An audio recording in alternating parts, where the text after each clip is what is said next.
Hey guys, Steve here from Crown and Calling, and today our installment comes from Charlotte, where the ICE raids are taking place. And I hear a lot of, and I think some of them are well meaning Christians, but many critics are using as much of the Christian faith as they can to browbeat their political agenda into others.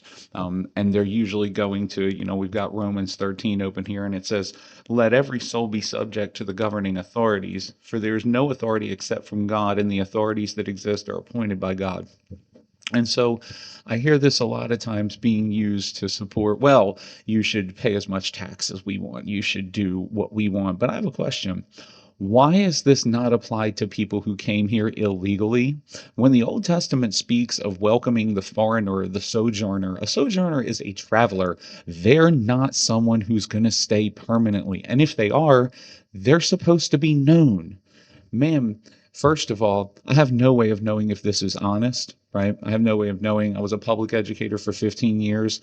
Uh, my kids went to specials in PE, so I had an empty classroom at least 45 minutes pretty much every day of the week because that would be their time at either PE specials, whatever.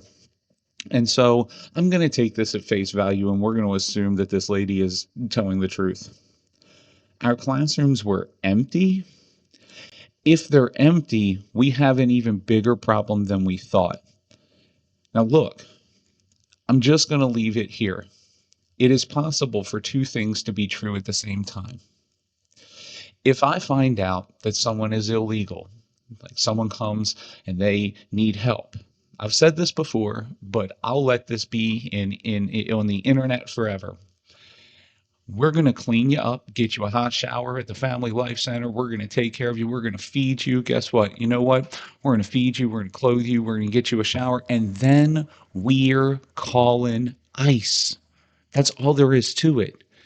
It is not loving to my neighbor to allow people who ought not be here legally to stay.